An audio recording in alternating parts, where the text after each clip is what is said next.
My name is Charles Bonham. Some of you may recognize me.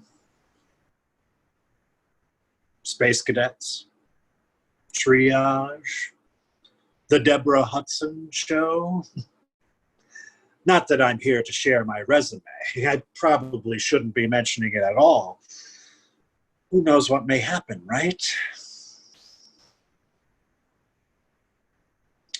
I'm surprised I'm doing this, frankly. Not that I have a choice, but that I was chosen. But I'm sure I'm not the only one of my ilk. I haven't bothered to look. There seems to be no point in doing that, even if I had the desire to.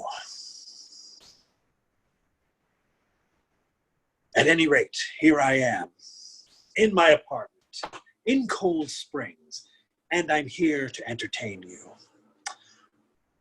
Shall I read the dictionary? Of course, I can't call on my area of expertise, let's call it that, the profession that dare not mention its name. That would be a no-no. So I thought I might tell a story instead. A fairy tale of sorts, or a horror story. Not sure which it will turn out to be. Completely extempore.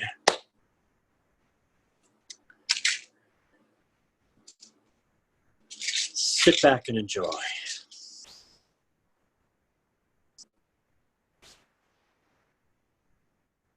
Once upon a time, there was a man. Not young, not old, sort of middle. And he was sad. Sad because his friends had all disappeared. Just like that. One day they were here, the next day they weren't. Very mysterious. Where did they go, he wondered. But no one could tell him.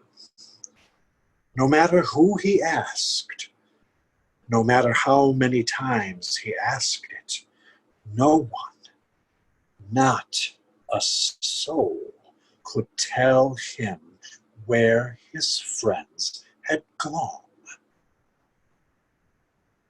Or perhaps it was would, not could. For he had a feeling deep, deep, deep down in his stomach, in his bowels, a feeling that told him that they knew. These people who couldn't tell him they knew. Someone knew. And they were keeping it a secret. And one day, quite out of the blue, he received, well, let us say he received a letter. A letter written in a scrawly, scratchy hand, as if it were written quickly, hurriedly, before the writer could be caught at something that he or she shouldn't have been doing, if you get my meaning. I know where your friends are, the scribble told him, and who did it. Did it, he thought. Did what? As much as he wanted to know, he didn't want to know. He was afraid because it was so disturbing in almost every way you could think of. The hasty scrawl, the ominous message, the unsigned letter, all straight out of Edgar Allan Poe.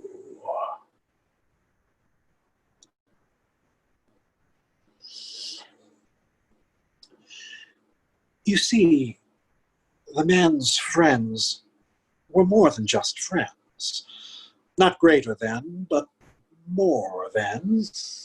They were travelers on a journey, a long journey, A long, arduous, often rewarding journey into parts known and unknown, where adventures abounded, and love, hate, joy, misery, every conceivable and nearly palpable emotion could be experienced at all times and shared with the fellow travelers in a seemingly never-ending kaleidoscopic landscape that can only spring from the imaginations of various and sundry creators who are bent on fashioning worlds for us all to delight in, to commiserate in, to discover and rediscover our very souls in. They were of that ilk.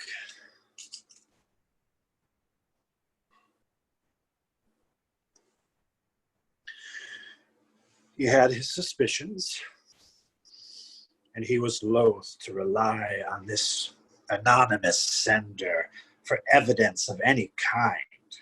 He had a distaste for webs of deceit and felt that one was being spun by this unknown spider, and he was the fly, if that wasn't evident.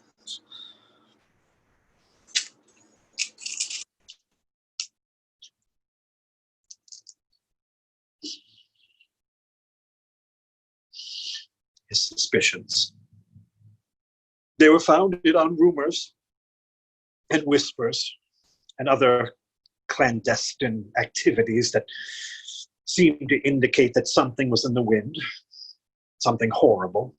Of course, they're never anything great, these things in the wind.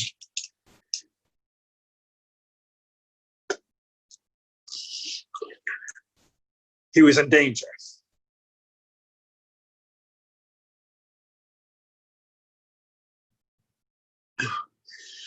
But where was the greater danger? From his outside source, this anonymous sender, or from himself?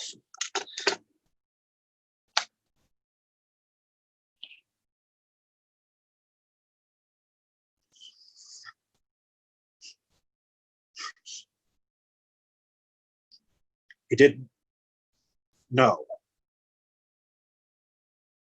But he knew that he couldn't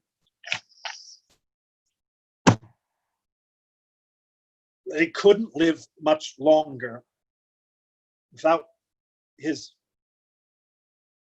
friends, the fellow travelers who shared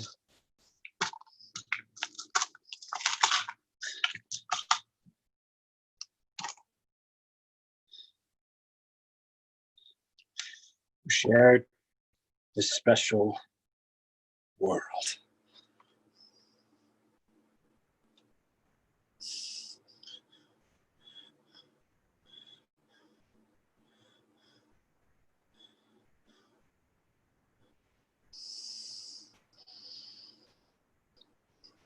What was he to do?